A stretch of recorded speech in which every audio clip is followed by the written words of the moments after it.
I'm having trouble staying on the schedule that my bestie and I decided on because I just want to read. I just want to find out what's going on. And then you just wait for these two with their miscommunication to get over it. This book is so good. I almost spoiled things for myself. Who am I? I want them to poof out of existence.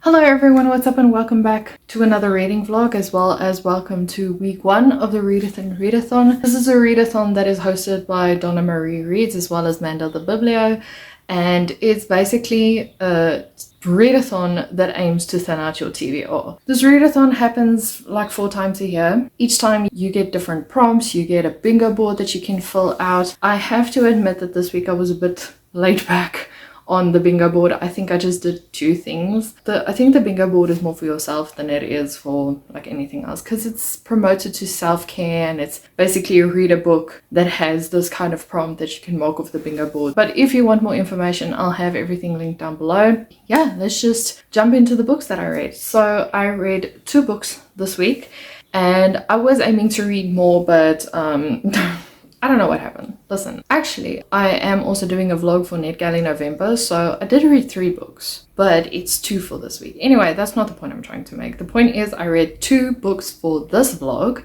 and the first one is Icebreaker by Hannah Grace, which is a sporty romance about an ice figure skater and an ice hockey player, and these two kind of have a weird meet cute at one of... It wasn't a party. I can't remember where it was. But they have this meet cute, and then the male main character, whose name is Nathan, has this obsession of trying to impress the female main character. And yeah, it's just what they go through, the things they go through while at college, while still trying to, I don't know, compete in their sports and stuff. It's not heavily based on sports. It's more based on their romance. But it is, you know, a sporty romance. I think they classify it as a sporty romance. Anyway, and then the other book that I read is Goldfinch by Raven Kennedy. This is the 6th book in the Place of Prisoner series, and this is basically a King Midas retelling. I think that is the shortest way I can describe it. Go into the series blind if you haven't read it, but I would definitely recommend it. And yeah, without any further ado, let's just jump right into the video. I will be doing some of my books on my readathon TBR. I'll put the table down here. There are 2 books that I will not be reading as of yet. The one is Goldfinch, which my bestie and I are starting on... Where are we now? We'll be starting... we'll be starting on Monday, so I will eventually include it in the vlog, just not now. And then the next one is Zodiac Academy, which will be its own vlog later down in the line. So for now, I just have 10 books in this jar, which I'm going to choose from because I don't know which book I actually want to begin with. I would preferably want one that has audio, because right now I'm busy with playing the new Sims expansion pack. So preferably one that has audio. If I don't get the audio, I'll probably start reading later tonight, because it's currently... How is it already almost 6? Wow. Okay, so I'm just gonna shuffle it and then we will choose a book. I really want an audiobook. Please let it be an audiobook. I think I can see what it is. What is it? No, I cannot see. Solstice of the Drowned Empire by Frankie Diane Mills. This is the prequel to Daughter of the Drowned Empire, which I read, gosh, I think in July, and I really enjoyed it. It's Cleopatra meets Throne of Glass, and this is the prequel. I think it's about how the kingdom came to be the Drowned Empire, as well as how one of the characters might have been, I don't know, like he's acting towards these characters. I don't know. Did that even make sense? Probably not. But I think this is a short book, so if I started tonight, because I don't have the audio... Wait, where's my phone? Maybe I do have it. Hopefully I do. Because then that will make life a lot easier, don't you think? You know, it's a good thing this author actually wrote this down. It says here, Drowned Empire series reading order. Daughter of the Drowned Empire, which I did read, and then Guardian of the Drowned Empire, which is book 2. And then it says Solstice of the Giant Empire. It says here, the events of this novella take place 3 years before the main storyline of Daughter of the Giant Empire. However, Solstice contains spoilers for books 1 and 2. Okie dokie. This is not going to be my next read because I almost spoiled things for myself. Okay, so that's not going to be my next read. It's also in the mood read category, so I can change it, and I think I will eventually, because mood-wise, I don't know what I'm in the mood for. I should have actually left that one blank. I don't know why I thought, yeah, I can actually pop in something there. Anyway, I got another paper thingy, so we can choose. Icebreaker by Hannah Grace. This is also an audiobook, so yay me. Okay, I can continue with my audiobook shenanigans. Okay, so officially we're going to be starting Icebreaker. Okay, so I didn't get a lot of reading done regarding Icebreaker. Gosh, I was like, what is this book's name? But I can say that there is like a point in me where I'm like, okay, I wanna continue with this book because I wanna know what's happening. Obviously it's a romance book, so we all know what's gonna happen, but just the vibes and everything, it's very entertaining. So yeah, not much thought so far. I'm only 14% in the book, so I will update you when I have more thoughts or when I have more concrete things to say. That is the same as thoughts. I'm sorry, it is very hot and my brain doesn't want to function anymore, so I'm gonna go read and then I'll probably update you later on. So I haven't gotten far into Icebreaker. I'm like at 34-ish% around there, but I'm really enjoying the banter between the two characters. There was this one point where there was a spicy scene in an Uber and I was like, I feel very awkward about this. Like, I feel like the outsider seeing them do it. Not like it was extreme or anything. There was hands involved. I'm trying to make this as PG as possible. And I was like, why in a taxi? Why are we, no, an Uber? Why are we doing this now? The banter between the two characters are hilarious. I just love Stasia. I love, what's his face? His name's not Henry. What was that? Nathan. And I love Nathan as well. The group that they are with is also more so the hockey players than Stasia's group. But Stasia's best friend is also cool.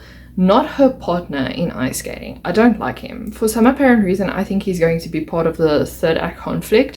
Honey, you've got a big storm coming. I just don't like his tone. He's very possessive over Stasia. Like, he doesn't want to admit he has feelings for her because she keeps saying, no, we're just friends, we're just partners, ice skating ring partners. You know, like there's nothing untoward between the two of us, but at the same time he's like, oh, you shouldn't be hanging out with the ice hockey guys. And I'm like, don't tell me what to do, okay? Just don't, because then I will do it. I can see why a lot of people like it.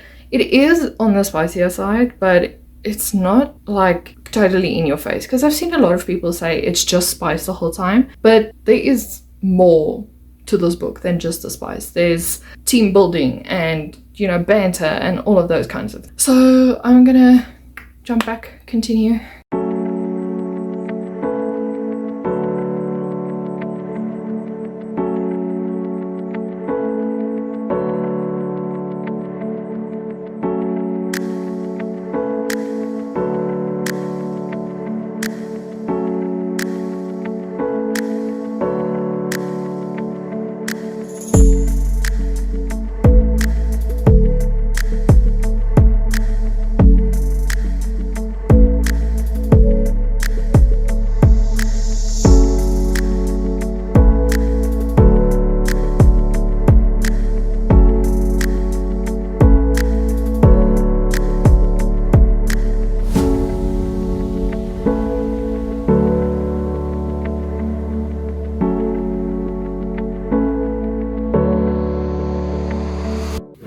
Hi. I have shamefully forgotten to update you yesterday. You didn't miss much though, because I continued with Icebreaker and then our Wi-Fi just went full. So I stopped listening to it because I also didn't continue with Goldfinch. So I had to read that before diving into Icebreaker, because Goldfinch is kind of more important because my bestie and I are buddy reading it. It's a whole thing. Anyway, I did get to the part where Stasia's, I can't even remember his name, I think his name is Aaron, but the bestie, the partner, the skating partner, blamed the whole hockey team for his whole arm situation. I think this man is so toxic, it's not even funny. Like I said before, I think he has a crush on Stasia and he doesn't want to say it because he doesn't want to ruin the friendship, but now he's trying to ruin her other relationships. And I think he's one of the main reasons why she is always in situationships and not relationships, because he always has an opinion on something and he is grating my gears. I'm only 40%-ish in the book right now, so not very far. But hopefully the next time I update you, I will have more information, or I will be done. Hopefully I will be done. Okay, so final thoughts. I really enjoyed this book. I'm giving it a 4 out of 5 stars. It is leaning more towards the spicy side, but I didn't mind that. I just really enjoyed the character growth. These two went separately as well as together. And also how Nathan treats Stacy is just, I don't know, I just love it. His reaction towards everything that is happening towards her, the way he's so protective of her, especially when it comes to Aaron, because that man, victim mentality of note, that's all I'm saying. Yeah, I also like that there wasn't really a third act breakup, like at the end of the book. There is a breakup, but it's kind of in the like 40% mark, and I really enjoyed that. Like, it's not always that you get a romance book where the third act breakup is kind of in the beginning. It's usually at the end. And then you just wait for these two with their miscommunication to get over it. But this one, yeah, it was really enjoyable. I ate it up yesterday because I was playing The Sims while listening to this book. And I was just like, I need more. I need more. Granted, this book is a bit long, but I feel like with these kinds of books, you need to listen to them on audio because then you don't realize how long they are. But if you read it physically, obviously, you're going to feel like it's dragging. So I am dying to get into Wildfire next, but yeah, that is not going to happen this month. It also completed a prompt that says something along the lines of read a book that will complete one of your challenges. And I chose it because it was a college romance. But then Uncover, let me show you, because I use Uncover for these challenges. And all of a sudden Uncover was like, wait, I don't see this as a college romance. I see this as a sporty romance. And I was like, but that spot was already filled. So now I still need to complete a college romance, and Wildfire is next. But technically I did complete a challenge. It just didn't, it didn't want to select. It didn't want to go into the proper category. And I was like, okay, stop moving things around, I guess. But yeah, overall, an enjoyable read. And I don't want to say too much, like it's a romance. We all know what's going to happen in a romance, but it was just entertaining to read. I wanted more sporty, like I wanted to read more about the games and read more about the ice skating and things. But for that, I would go back to Mariana Zapata's From Look Off With Love, because that one was just peak perfection when it came to the sporty romance. But anyway, I'm going off on a tangent that I'm not supposed to do, but yeah. Overall, an enjoyable read. Would definitely recommend this. So it is actually that time to start Goldfinch. I am already on chapter 4, which is like 4%. I think each chapter is like a percentage. So yeah, this is going to be a very slow read. I did not do a reread as I planned, but while starting to read this, I was like, oh yeah, I remember everything that happened. So that is the one thing I can say about Raven Kennedy's books is, despite the fact that I haven't read this book in like months, I can still remember what happened. I can still remember like tidbits of information. And the nice thing is she also gives a little bit of hints of what happened in the previous book. So it's not like you're sitting there going, I should have read the previous book, or I should have read the whole series. Granted, it would have probably been more impactful if I reread the whole series, but I didn't, so it's fine. But yeah, I'm really enjoying it so far. There are some things that happened that I was just like, and this is weird. Not in a bad way, it's just weird to describe it. And because this is the 6th book in the series, I don't think I can really delve into what is happening, but let's just say things between the two worlds are very funky, and I'm just like, you know, we're gonna go with it. I don't have a lot to say right now. I'm enjoying the vibes, I'm enjoying being back in the world, and I'm enjoying Slade's point of view. He has always been my favorite character, so I'm really enjoying that. I haven't really gotten to Oren yet. Like, we're still waiting. I don't know if there's going to be something big that's going to happen once she comes on page, or like, I don't know, she's going to be... Oh no, wait. chapter 4 I think starts with her, but I haven't started chapter 4, so the first 3 chapters are just in Slay's POV. So it's just like, okay, we're going through the motions. There are some things that I noticed in Slay's POV. It's like it's dragged on to the point of, okay, can we get to the point now, because I get where you're coming from.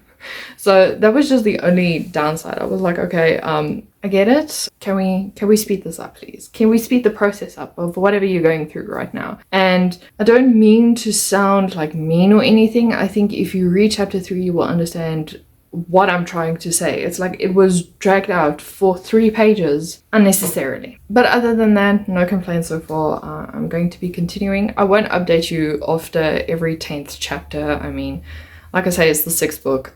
It might give away a lot of spoilers. So I'm just vibing currently. Listen, this book is so good. I'm having trouble staying on the schedule that my bestie and I decided on, because I just want to read. I just want to find out what's going on.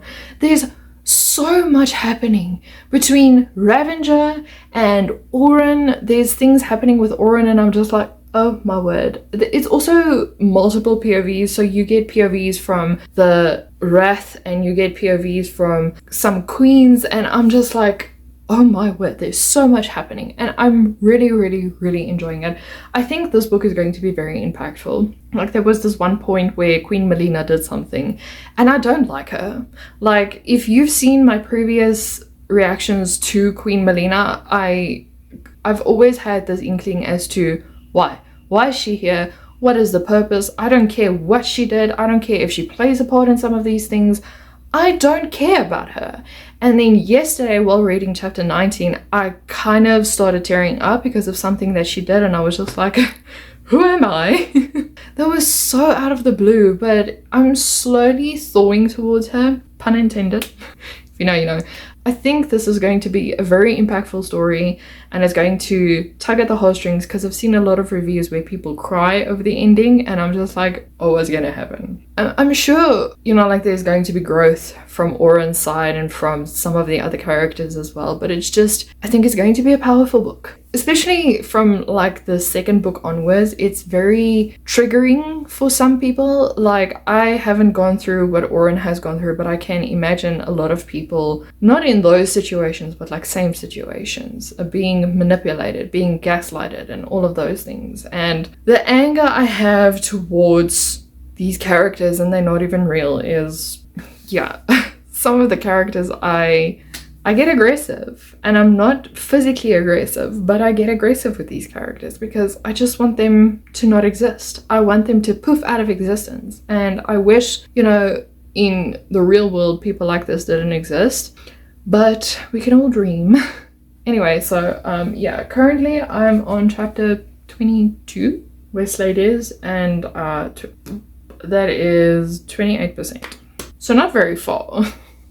I think with what we're reading today, I think we might reach 32%. I think we have to read until chapter 31. I can't remember. What is this?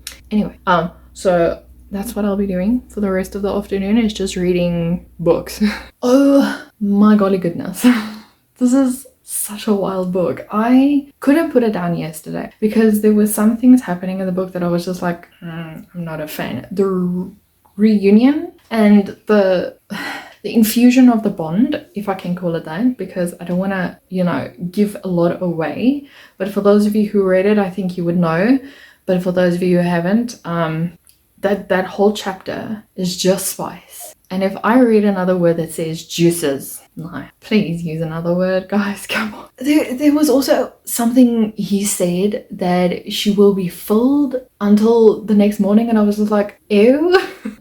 It's so cringy to think about it. And I sent a screenshot to my bestie. I was like, this is not as sexy as Raven Kennedy thinks it is. Like, this is, no, I didn't like that part. Anyway, so we're on 60% now. I think if we push, we will be able to finish it tomorrow.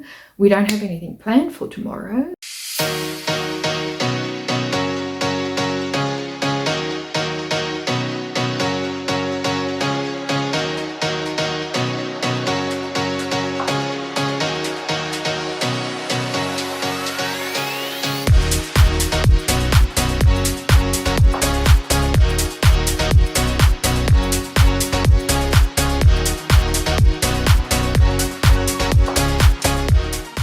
I finished Goldfinch on Saturday. For some odd reason, I calculated there was 79 chapters.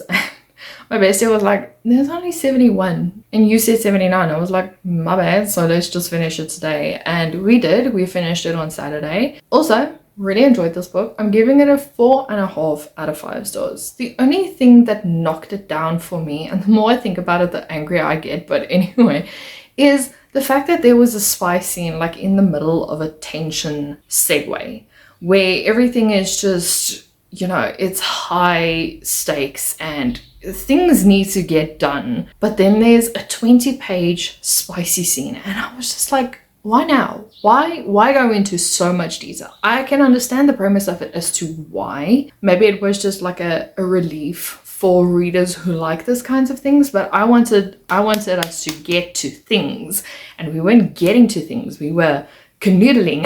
And I was like, and then also the ending, A, was a bit rushed and B, was very anticlimactic. At the same time, I think we could have ended at chapter 70, but I would have wanted to get more information on the other characters that we were focusing on.